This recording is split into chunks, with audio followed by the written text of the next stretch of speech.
on the beautiful Pine Hill Farm, home of Hector St. John de Crevecoeur. And Letters from an American Farmer was written here in the 1700s during the Enlightenment period. Hector St. John settled this farm and wrote Letters from an American Farmer and was one of the first to ask, what is an American? And he wrote about the people that were living here at the time.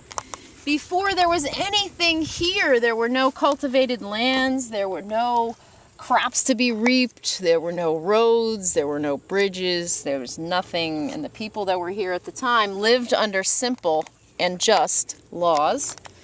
And when we had our revolution, those same people and their descendants made sure that we had a constitution with both a Bill of Rights and just laws. And a constitution, in one of the first sentences, right, it talks about just laws. And here today we are reaping the fruits of our labor. Look, we're picking the Black Prince, right, of heirloom tomatoes. An absolutely delicious tomato here. See, oh, Phoebe? Fabulous. Yes, it's absolutely. I had one just plain with supper last night. They're delicious. Yes, absolutely delicious. And they're just starting to get ripe. Usually the first ones are not the best, but we have to pick them off and let the other ones get ripe.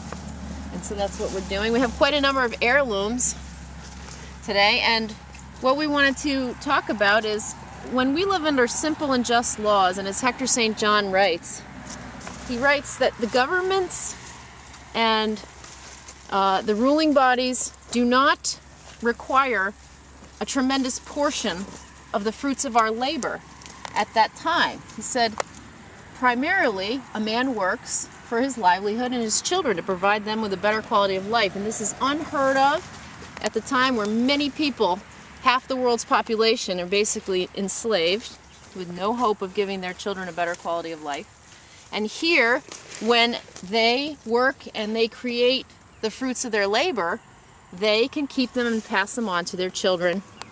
They don't have to give a large portion to any ruling class, whether it's a pope, prince, a king, or a tyrannical government.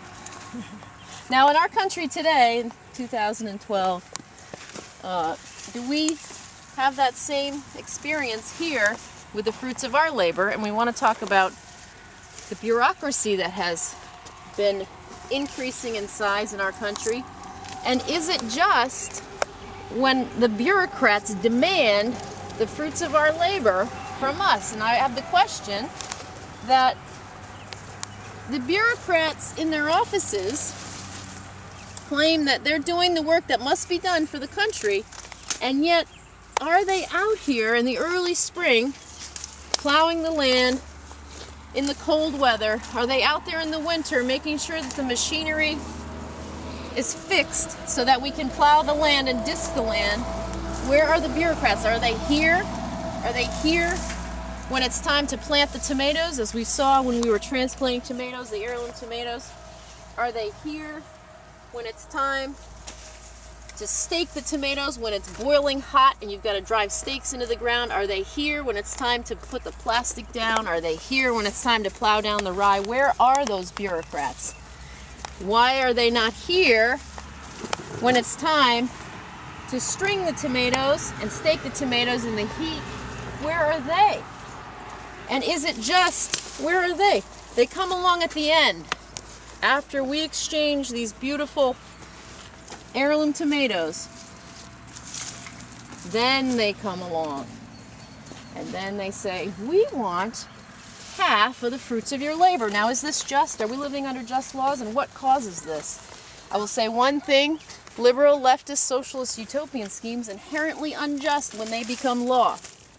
And Ruth Bader Ginsburg knows this when she tells other countries that you don't want our Constitution because the first sentence in our Constitution is our laws are to establish justice, and liberal, leftist, socialist, utopian schemes are inherently unjust because they promise to somebody else something that they must take.